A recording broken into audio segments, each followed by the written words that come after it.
Welcome back here once again, everyone.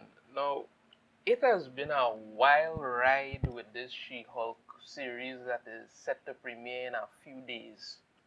We've gone from them early on telling people that, only misogynists and women hating men were going to dislike this show after people complained about the awful CGI, to them turning around and completely changing her origin story because no woman must ever be saved by any man.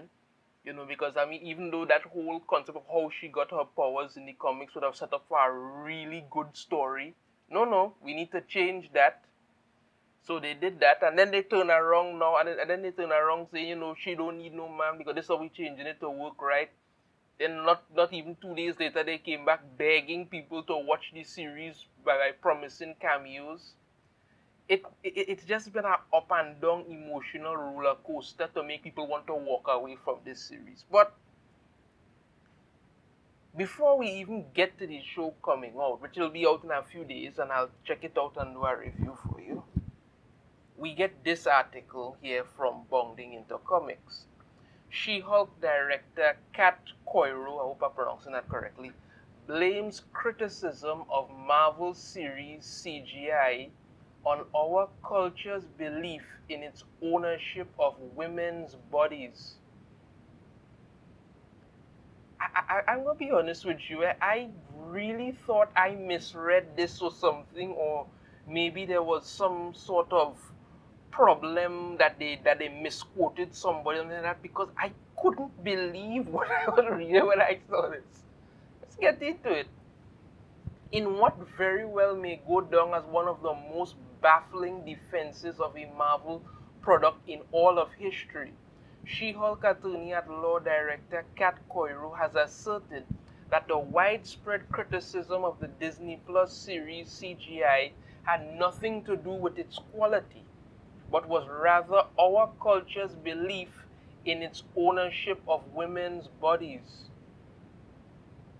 I don't know what this woman smoking. I let her go. Maybe she explained something I'm unaware of.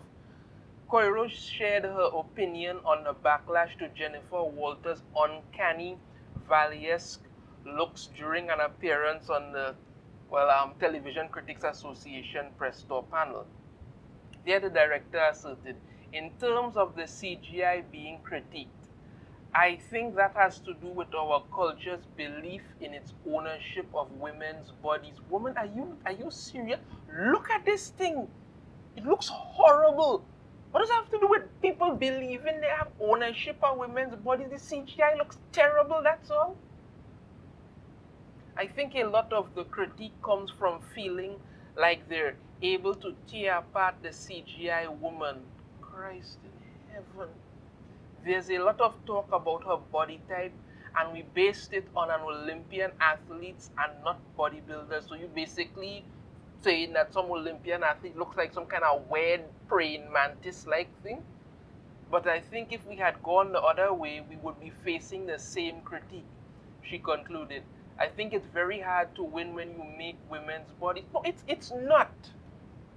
I've said this many times. I'll have to say it again, I'm sure.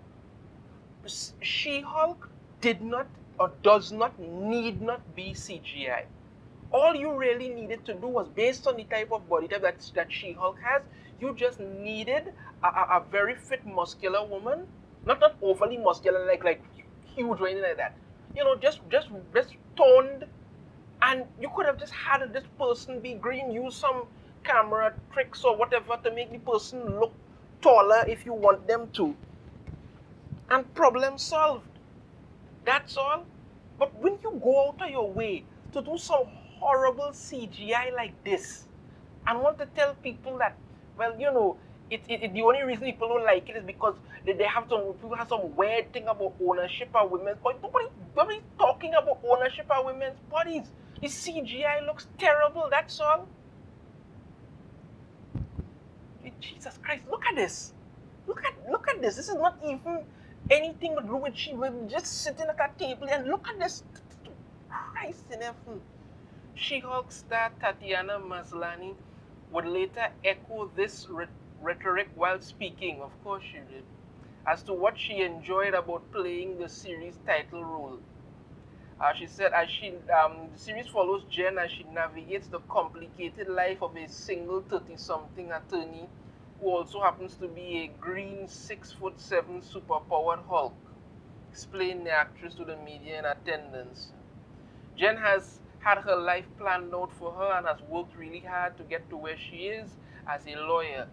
And to have this thing happen to her that sort of derails everything, she continued, it is a bit of an identity crisis. Is it just me, or is this sounding more like, she's trying to blame Bruce or blame the fact that this happened to her or something like that? I mean, this is what happens when you try to screw with a story instead of trying to make it the way it is. Because, I mean, in the original, Bruce Banner gave her a blood transfusion in order to save her life.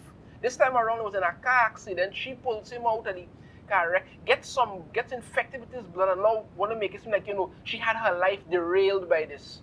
God forbid her life was saved. No, that would be a problem. Turning to what she found really compelling about the story, Maslany asserted that it was the element of how when she's She-Hulk, she's treated very differently than when she's Jen. There's a lot of having to affirm her intelligence when she had blah blah blah and all of this. Right. We're so fixated on women's bodies. Here we go. Whether it's aesthetically or politically or in terms of rights or in terms of autonomy, I think what we do in this show is in touch with all of these concepts. Really, you think making this horrendous CGI is in touch with everybody's with these concepts? Notably, Coiro's statement in particular came that the same day when, it was definitely something we talked about inclusivity. Of course, if they don't mention inclusivity, it doesn't matter. It's always diversity, inclusivity, and inclusion. That is it. And making sure that the story was told through the female lens. Yeah. Comic books have traditionally, in the art, been through the male gaze. And so there was a lot of talk about what is the female gaze and how do we create this from our point of view. Okay, let me just take a moment here. Let's take this moment and see this. If you know anything about comic book history, the majority of comic book readers are male. And it's not an insult to anybody, it's a fact. The majority of comic book readers are male. Most women, most girls don't read comic books. Well, they didn't before, probably that little different or a few more coming in, but the vast majority of comic book readers are male. That doesn't mean that there aren't female characters that aren't great, that aren't done well, that aren't portrayed excellently. But when you're making statements like the story was told through the female lens, and it has been through the male gaze, and so there was a lot of talk about what is the female gaze and how do we create this from our point of view. You're already turning off more than 80% of your potential viewers. People like She-Hulk. Men like She-Hulk. And when you used things from the beginning, you came out saying that, people who had a problem with it were going to be misogynists or something like that. You already turned people off more. And now you're coming saying it's through the female gaze. And from what we've been learning about this series going along, before it even comes up, there's a lot of man bashing and men hating going on from this. And people are not happy. One thing I always came back to was one of the wish fulfillment elements of getting to see her walking down a dark alley and someone gives her a hard time and she's able to kick their butts. It was something that every single woman could relate to, any woman of any age. How exciting would it be to walk home in the dark and not worry? She-Hulk is able to walk home even while wearing headphones and not worry, because she has the power to not feel vulnerable physically, and I think that's a pretty unique thing that only a group of women could have brought to this, among other much more nuanced things as well. Okay, but I mean, okay, there's no problem with women wanting to protect themselves walking, but it's a different story when you're making it sound like, I mean, why is she walking through a dark alley? Hell, even men don't walk through dark alleys. That's not something you do in this day and age anymore. So she's pretty much doing it looking for somebody's ass to kick. And of course, I'm sure she's going to have to beat up a bunch of white straight men because that's, you know, the hated profession. That's the hated thing nowadays. Putting forth one example of such nuanced things, Cairo record, we talked a lot about women feeling the need to be polite. If some guy comes up to you in a bar, it's obvious what he wants, but you don't want to offend him because you are afraid of being rude. Jennifer Walters has this new part of herself that doesn't have to temper that and doesn't want to put up with things she doesn't want to put up with. Jennifer Walters doesn't have to put up with that crap. I mean, didn't she pick up some guy on Tinder or some kind of online thing, meet him in some bar, and then take him home and pick him up? I mean, you're literally contradicting yourself here. This is the problem. You're trying to say one thing, disparaging something else, and coming out saying something completely different from anything that you wanted to. I mean, you're not even trying to make it sound like this is a show that people are supposed to be interested in. You're pretty much saying, you know, okay, she's going to be a woman, she could, and if some man comes up to her at a bar, she could be as rude as she wants, but it's perfectly okay for her to go and pick up some poor helpless dude and just carry him off and date on Tinder and swipe through thing and pick him up. I mean, father, this is shaping up to be a really disturbing run, you know, because every time is something new in regards to the She-Hulk thing.